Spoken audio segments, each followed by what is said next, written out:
அனைவருக்கும் வணக்கம். ஒரு சிறை கைதிக்கு அவருடைய மனைவி லெட்டர் எழுதுறா. ஏங்க, நீங்கள் சிறைக்கு போன பிறகு நானும் நம்ம குழந்தையும் வறுமையில் வாடுறோம். ஸோ என்ன பண்ணுறதுன்னு தெரில. நம்ம வீட்டுக்கு பின்னாடி இருக்குதுல்ல கல்பாறை, நம்மளுடைய இடம் தானே அது. அது எப்படின்னு சரி செய்து காய்கறி தோட்டம் வைக்கலான்ட்டு இருக்கிறேன். ஆனால் அந்த கல்பாறை தான் எப்படி அந்த நிலத்தை தான் எப்படி சீரமைக்கிறேன்னு எனக்கு தெரியல. நீங்கள் தான் என்ன ஏதோ ஒரு வழி சொல்லணும் அப்படின்னு சொல்லிட்டு லெட்டர் எழுதுறா. அந்த சிறை கைது இது படித்து பார்த்துட்டு பதில் லெட்டர் எழுதுறாரு. அந்த நிலத்தை எதுவும் பண்ணாத, நீ வேறு ஏதாவது வேலைக்கு போய் நம்ம பசங்களை காப்பாற்றிக்கோ. ஏன்னா அந்த நிலத்துல தான் அந்த கல்பாறை நிலத்துல தான் இத்தனை நாள் நான் சேர்த்து வச்சு தங்கத்தையெல்லாம் மறைச்சி வச்சுருக்கிறேன்.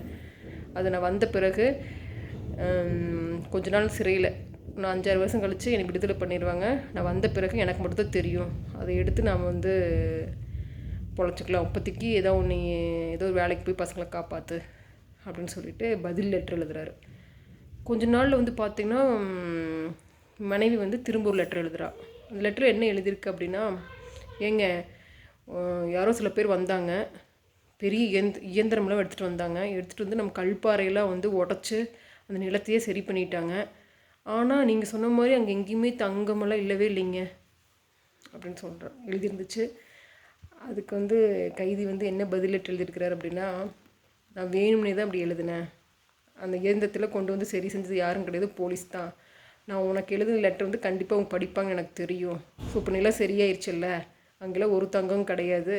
நீங்கள் இப்போ ஈஸியாக காய்கறி தோட்டம் அங்கே செஞ்சு பசங்களை காப்பாற்றிக்கலாம் அப்படின்னு சொல்கிறோம். ஸோ அந்த கதையில் நம்ம என்ன தெரிஞ்சுக்கிட்டோம் அப்படின்னா, ஸோ புத்திசாலி எந்த இடத்துல இருந்தாலும் அந்த தன் சாமர்த்தியத்தால் பொழைச்சிக்குவாங்கிறது தெரிஞ்சுக்கிட்டோம்.